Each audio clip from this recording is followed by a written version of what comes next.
Welcome to your all-in-one podcast show, where we speak to heal, to teach, to inform, and to educate. Get ready as we dive into today's episode. My name is Britney Fonki. You can call me Fonki Speaks, your favorite host.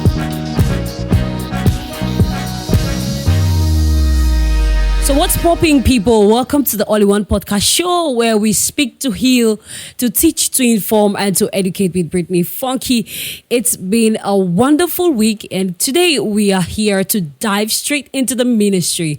I have someone very special with me. He is a man of God. He's a pastor. He leads a church and also a body of people. Ladies and gentlemen, please help me make welcome Pastor Tantoh Caiphas. Hello, sir. Hello, Britney. How are you today? I'm okay. And you? It's good to have you here. My pleasure. I'm graced, very honored. How do you feel? Well, I feel normal. It's a pleasure being here with you. I feel normal as well. How do you do? How do you do? Doing great, excellent, full of life and energy. Exactly. It's then you. So I'm okay. I'm doing great. I'm excellent. Exceeding with grace. I feel like when the podcast show really rides on, you're going to feel more excellent. Sure. When we dive into the message. That's sure. All right. Okay. So today we are taking a step from the social world. Let's get into the ministry. Pastor, well, our topic is being coined ministry and money. Yes, we want to know about the role of money in ministry. You know, this is something many of us shy away from. But then as a man of God, I think there's a lot you have to tell us about that. Exactly. Yes, money and ministry. So what is the role of money in ministry? In fact, when we hear about ministry, how does money come into play? Well, I'll begin by saying this is something a little bit more controversial that everybody will not expect just anybody to talk about it. So, but money is a resource, not just in ministry. In life, money is a resource. And ministry in itself needs money as a resource. When we talk about ministry, what are we talking about? We're talking about the gospel. What is the gospel? We're talking about the person of Jesus Christ. And so anybody in ministry has an objective to reveal Jesus Christ. Now the question is, how does money help you to achieve this objective? That is where money comes in ministry. Like every other resource, money facilitates the preaching of the gospel. For example, there are places the gospel needs to reach. You don't fly to get there. So you need money to facilitate it. You need money to facilitate it. So money is very important in ministry.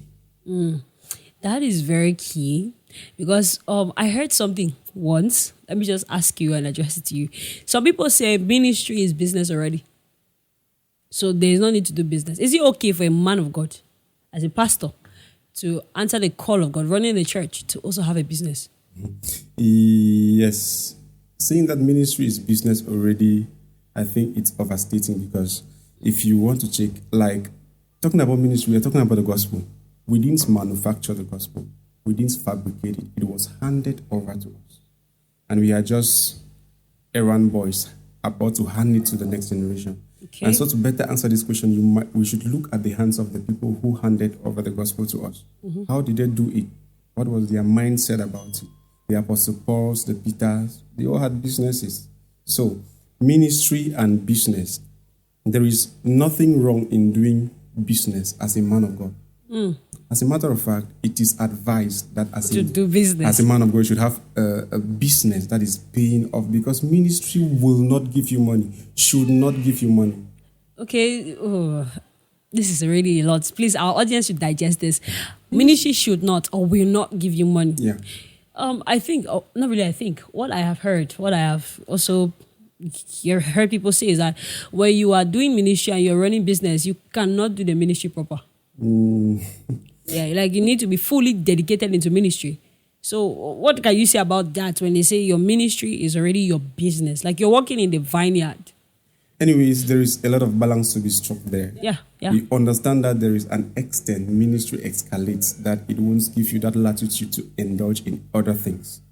So it's advisable to start business when you're starting up with ministry? Or no, when? I'm just trying to make you know that as a minister of the gospel, you have bills to pay, you have needs, and Because the objective of the gospel is not to make money. You will need money to handle your bills. You also need money to sponsor the ministry. And so it is wise for you to have a business that supports your ministry. Why? Because ministry will not self-suffice itself. Someone who has a calling knows that this calling needs resources, and you must go extra mile to see how you can get resources to push this call. You see, and if you don't think like that, at the end of the day, you might be missing your goal. You might be missing your objective as far as ministry is concerned. As far as the gospel is concerned, you will find yourself trying to make it about money. That temptation will come in. But if you have another source that will sustain this ministry, you will be focused on what you are called to. Wow.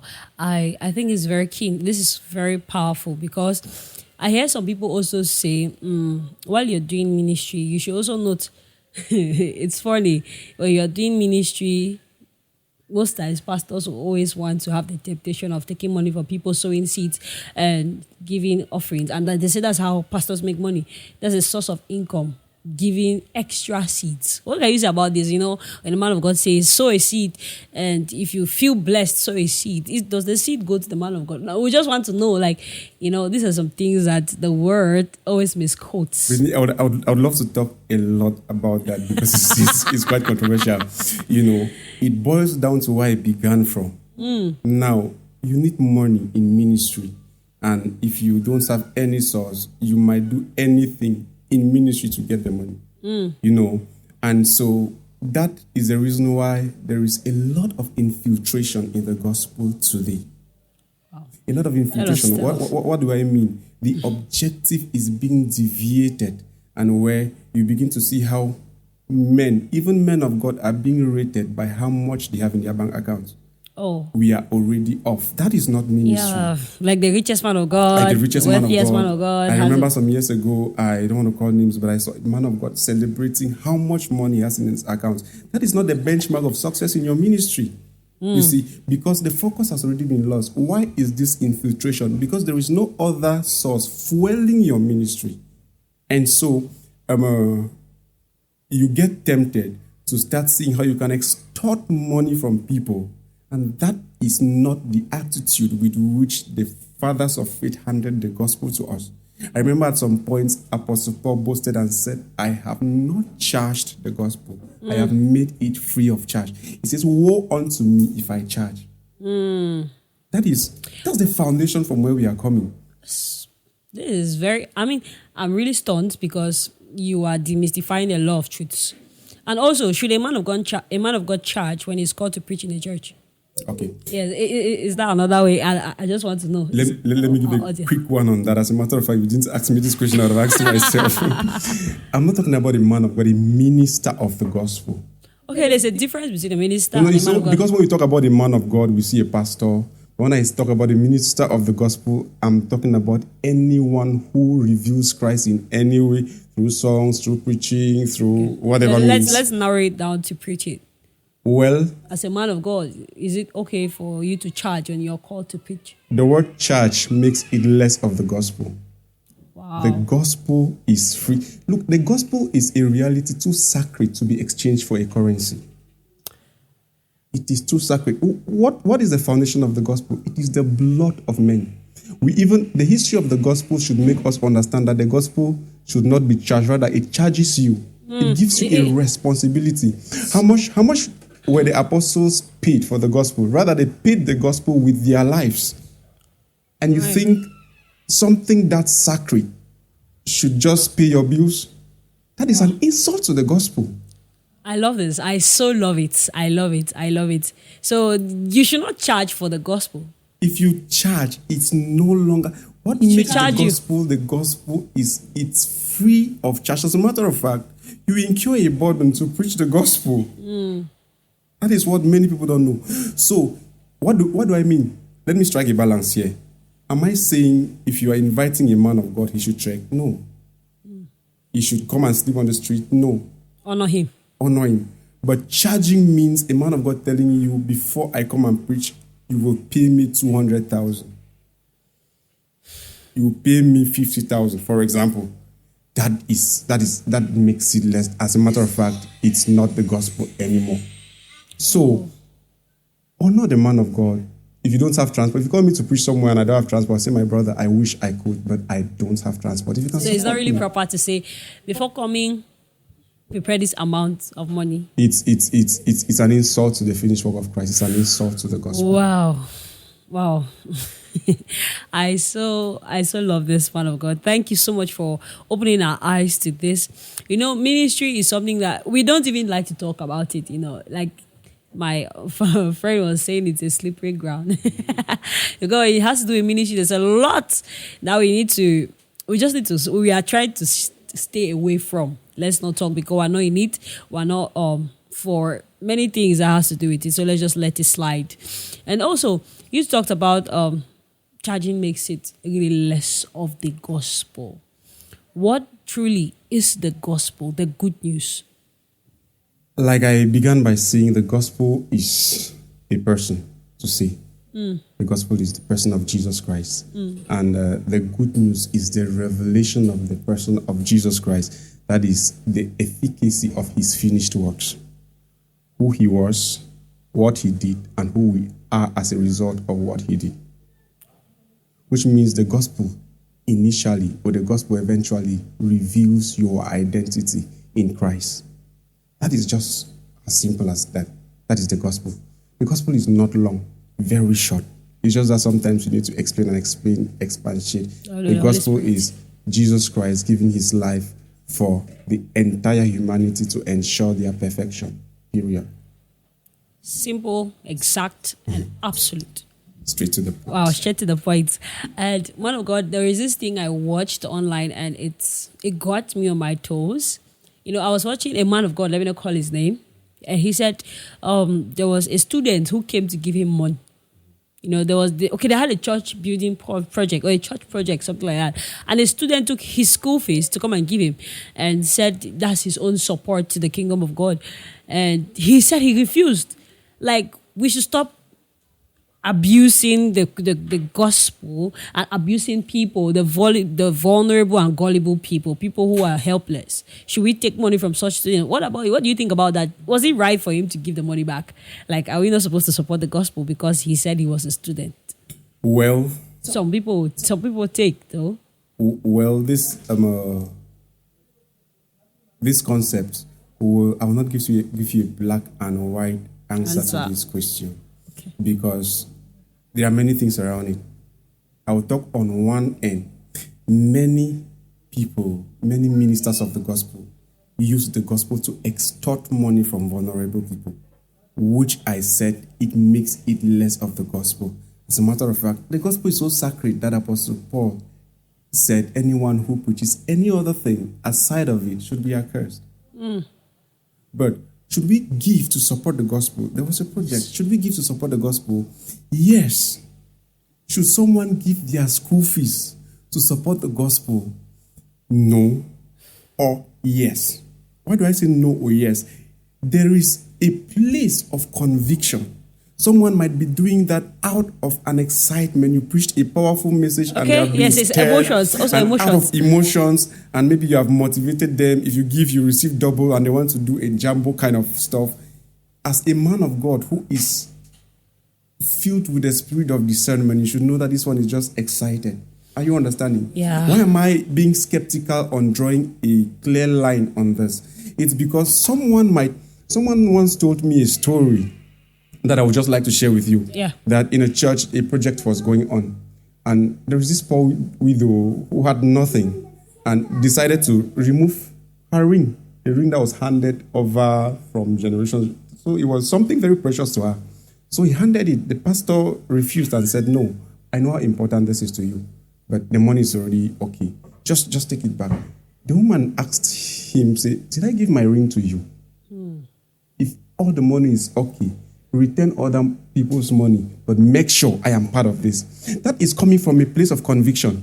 But if I want to just say, no, this is a poor mass, I should not extort money from, I'm standing on the way of their conviction.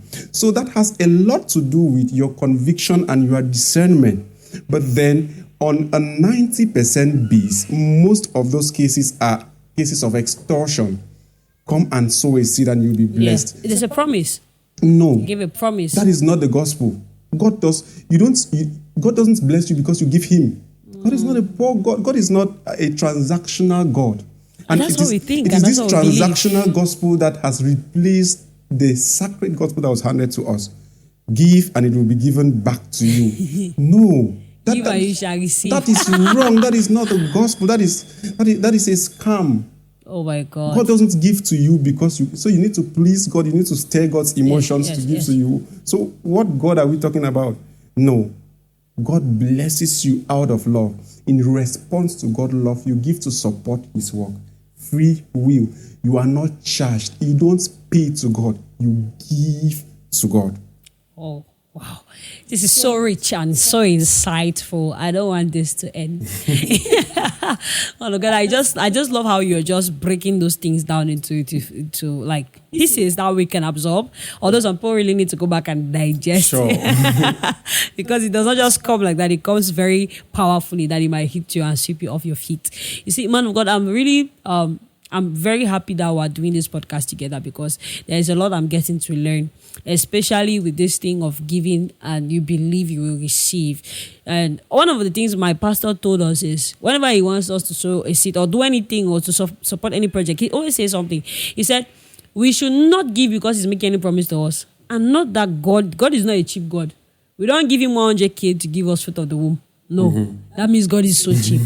You don't give him 200K for him to give you a mansion. You actually buy God. Yeah, you're buying God. Like God is not that kind of God. So whenever I was doing this, he always says, come and do it by your own will. And don't do it because you're compelled to. Because you see people doing it and you're afraid that they will see you and me, I not give. No, I need to give. But then give because you have the will, the heart to give. So I'm really happy that you're striking this point. Another thing about the ministry and money. Let's go back to these tithing things.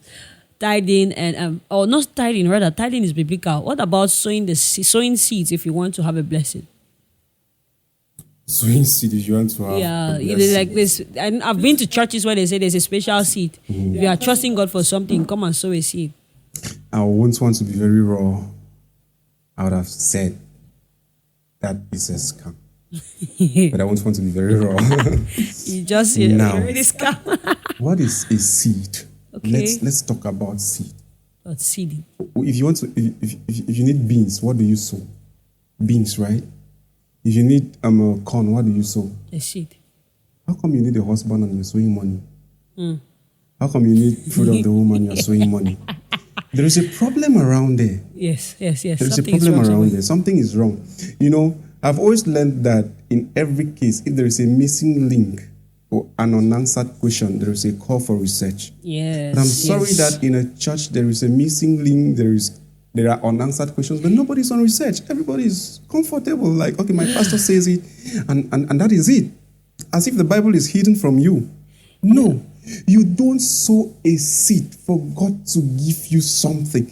Whenever you start talking about transaction, it is no longer God. At some point, let me deviate a little, not switching. Jesus Christ said, if you love someone who loves you, you've already had your reward. You get? Yeah. So, if you are loving someone because he loves you, or you are giving to God because you need God to give you, there is no father-son relationship around there. You are just business partners or businessmen. And that is not who God is. Oh my God. That is not who God is. Oh. So, if the church needs support for a project, let's say we need support for a project and not motivate people to come and give us. We know it is necessary. This is so good. I began by saying money is necessary for ministry. But money is not the objective of ministry. It is necessary for ministry. It's not the objective of ministry. Now, when you start saying, sow a seed so that you will receive from God, it means God has fruit of the womb for sale. Come on, He has a kidney. He has a kidney for sale. And guess what? The size of your seed determines how much you receive. Now, the poor become poorer, the rich become richer. Where are we? Not the gospel again. So God is a politician. God is a politician. I always say many atheists, many people who don't believe God, don't actually disbelieve God. They disbelieve the false image of God that has been presented to them. Wow. Because God is too good that if you present him the way he is, nobody will reject him. Yeah, I heard the story that is if God was a man, a normal human being, every woman will love him. Come on. Like, come on, he's so... That is God. He's a speck sometimes and more. we accuse people, we call people unbelievers. What the unbelief is not, permit my English, what the unbelief or what the disbelief is not God. It's the false image. Because we think God is one hungry tyrant. And he's not. I don't get it. And he will only give you something if you give to him.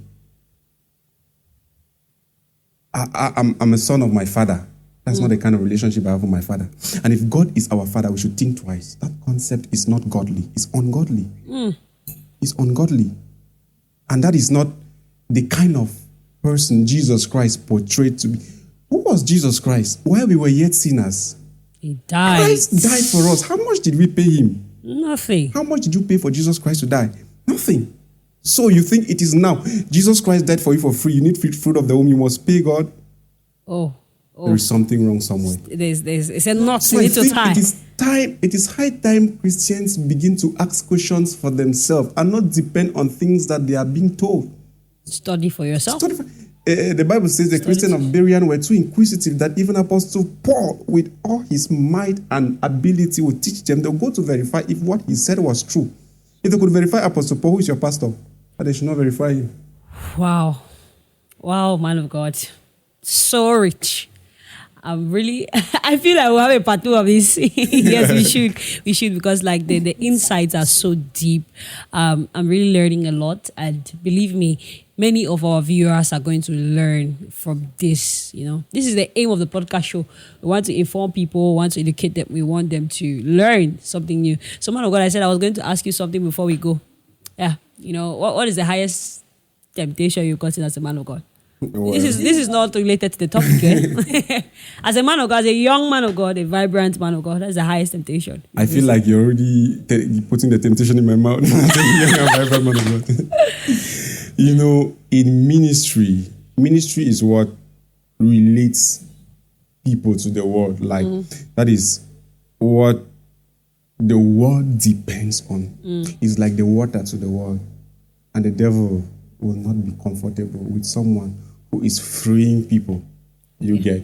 So temptation is just the order. If Jesus Christ was tell us what temptation, what kind of thing have used to tempt you that you were like, whoa, oh God, help me.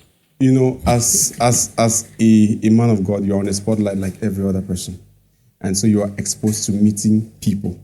As a single man of God, like you said, you're unmarried. You know, you need to come across sisters, brothers alike. And you understand? Yes, you understand what I mean? So there is always this quest that many people, especially of the opposite sex, they always want to relate. You understand what I mean? They always want to relate. And so... How did they come? Don't mind it. It's an open podcast. Yeah. We are not limiting you to anything. Now, when you say how did they come? I'm not just. Did they give you food? Did they call you in the night? Like tell us. Like I'm already giving the tips. You have to scratch. I feel like you're a typical church sister. So normally, you know, many of them will bring their issues to you. Like, man of God, I'm going through this.